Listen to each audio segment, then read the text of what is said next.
Abu Bakar As-Siddiq radhiyallahu anhu. Nama lengkap beliau adalah Abdullah bin Utsman bin Amir bin Amr bin Ka'ab bin Sa'ad bin Taim bin Murrah. Nasab beliau bertemu dengan Rasulullah SAW pada kakek yang keenam, yaitu Murrah. Abu Bakar radhiyallahu anhu lahir 2 tahun setelah lahirnya Rasulullah Muhammad SAW di kota Mekah. Semasa kecil, Abu Bakar radhiyallahu anhu sudah menjadi teman akrab Rasulullah SAW. Keduanya memiliki sifat yang sama, yakni jujur, tidak suka berbuat kejelekan, tidak menyembah berhala, dan tidak suka minum khamar. Bahkan pekerjaannya pun sama. Abu Bakar adalah seorang pedagang. Beliau adalah seorang pedagang yang semua kekayaannya digunakan untuk kepentingan dakwah Islam. Pada saat masuk Islam, Abu Bakar sudah memiliki 40.000 dirham. Semuanya disumbangkannya untuk dakwah Islam dan membebaskan budak-budak Muslim. Rasulullah SAW paling banyak menggunakan harta Abu Bakar As-Siddiq.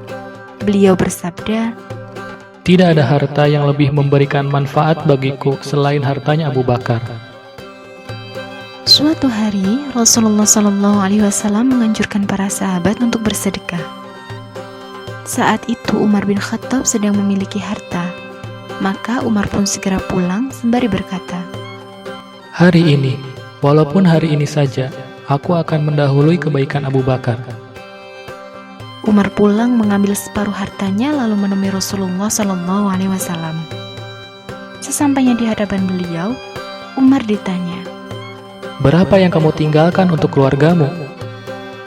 "Sebesar yang aku infakkan ya Rasulullah." Lalu datanglah Abu Bakar dengan membawa hartanya. Rasulullah SAW bertanya kepadanya, "Apa yang kamu tinggalkan untuk keluargamu?" "Aku tinggalkan Allah dan Rasulnya." Mendengar ucapan Abu Bakar itu, Umar pun berkata, "Sungguh aku tak akan bisa mendahului kebaikan Abu Bakar untuk selamanya." Abu Bakar As-Siddiq adalah sosok sahabat yang paling banyak berdoa. Hatinya lembut dan pengasih, sangat pemalu dan penyayang. Beliau adalah sahabat yang sangat wara' dan zuhud. Dari sanalah Ahlus Sunnah bersepakat bahwasanya Abu Bakar merupakan manusia terbaik setelah Rasulullah SAW. Dari sekian banyak sahabat, dirinya lah yang ditunjuk Rasulullah SAW untuk menjadi imam sholat menggantikan beliau yang sedang sakit. Abu Bakar terus menemani dan menjadi teman paling setia Rasulullah SAW, baik ketika senang maupun susah, ketika bepergian maupun mukim. Rasulullah SAW menggelarinya sebagai orang yang jujur atau As-Siddiq, dan hanya Abu Bakarlah satu-satunya yang memiliki gelar tersebut. Beliau digelari As-Siddiq karena paling cepat meyakini dan membenarkan apa yang disampaikan oleh Rasulullah SAW, yakni ajaran Islam. Suatu pagi, Rasulullah SAW memberitahu manusia bahwa beliau semalam telah melaksanakan Isra, yakni perjalanan dari Masjidil Haram ke Baitul Maqdis, dan Mi'raj, yakni perjalanan dari Baitul Maqdis ke Sidratul Muntaha. Manusia tidak percaya berita itu.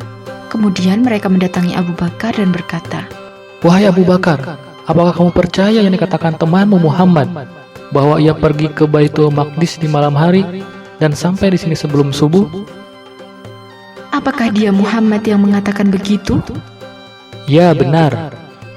"Kalau Muhammad yang berkata, maka aku akan membenarkan berita dari langit, dan aku akan membenarkan dia berita yang lebih aneh dari itu."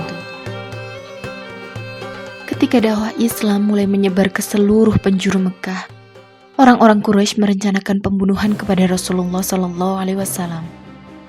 Rasulullah SAW pun hijrah ke Madinah ditemani sahabat setianya Abu Bakar radhiyallahu anhu.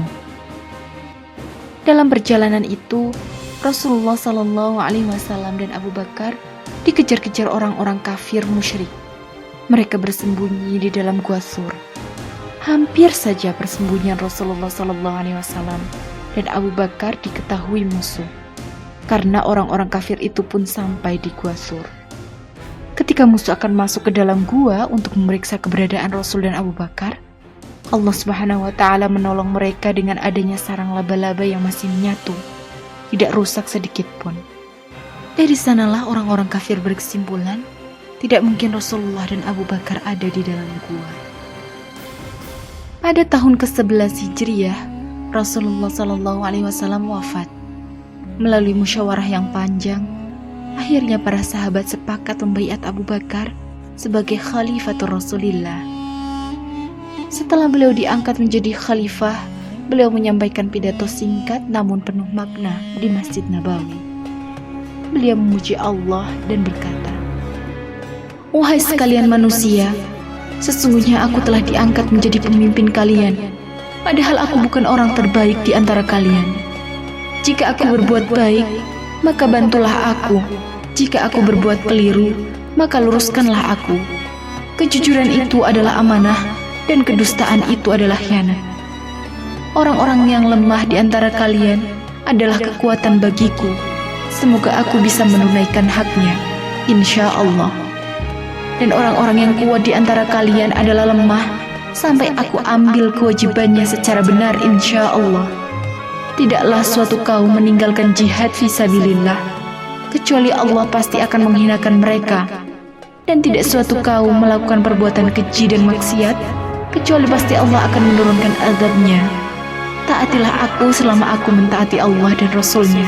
Dan jika aku bermaksiat kepada Allah, tidak boleh kalian mentaati aku." Pada masa pemerintahan Abu Bakar, kaum muslimin diuji dengan banyaknya orang-orang yang murtad, enggan membayar zakat, dan banyaknya kemunculan nabi-nabi palsu. Abu Bakar pun mengambil langkah tegas untuk mengatasi permasalahan-permasalahan tersebut, di antaranya dengan memberangkatkan pasukan Usamah bin Zaid untuk memerangi kabilah Qudda'ah di Syam yang murtad. Dengan izin Allah, pasukan ini mendapatkan kemenangan. Selain itu, pada masa pemerintahannya lah Al-Quran mulai dikumpulkan dan disatukan atas usulan Umar bin Khattab radhiyallahu anhu, karena banyak sahabat khawatir akan hilangnya hafalan mereka. Tugas ini diserahkan kepada Zaid bin Thabit radhiyallahu anhu. Abu Bakar juga berupaya menyebarkan dakwah Islam ke berbagai negeri, termasuk negeri adidaya saat itu, yakni Persia dan Romawi. Beliau mengangkat Khalid bin Walid sebagai panglima tertinggi kaum muslimin dalam mengemban misi dakwah ini. Pertempuran sengit pun tidak dapat dihindarkan, baik ketika melawan Persia maupun Romawi. Atas pertolongan Allah Subhanahu wa Ta'ala, kaum muslimin mendapatkan kemenangan, dan Abu Bakar pun sukses menjalankan misi dakwah Islam. Suatu hari pada tahun ke-13 Hijriah, Abu Bakar As-Siddiq radhiyallahu anhu mandi di musim dingin, sehingga beliau terserang demam selama 15 hari. Karena itu beliau tidak bisa mengimami sholat. Beliau pun meminta Umar bin Khattab radhiyallahu anhu menggantikannya menjadi imam sholat di Masjid Nabawi. Abu Bakar radhiyallahu anhu wafat pada hari Senin sore, tanggal 22 Jumadil Akhir, tahun ke-13 Hijriah. Itu artinya beliau menjadi khalifah selama 2 tahun, 3 bulan 10 malam. Abu Bakar berwasiat agar jenazahnya dimandikan oleh istrinya, Asma' bintu Umais, kemudian dikafani dan dimakamkan di samping Rasulullah SAW. Itulah kisah inspiratif kehidupan sahabat mulia yang sangat dicintai Rasulullah SAW. Banyak ibroh yang dapat kita ambil dari pribadi sahabat yang satu ini. Di antaranya, sejak kecil beliau sudah menghiasi diri dengan sifat jujur, tidak suka menyembah berhala. Beliaulah sosok sahabat setia dalam keadaan senang maupun susah, pribadi yang paling cepat menerima dan mengamalkan Islam, lembut hatinya, penyayang, serta penyantun, ikhlas, rela mengorbankan seluruh jiwa dan hartanya di jalan Allah. Inilah bukti kesempurnaan iman yang patut kita teladani dari sosok Abu Bakar As-Siddiq radhiyallahu anhu. Wallahu a'lam bishawab.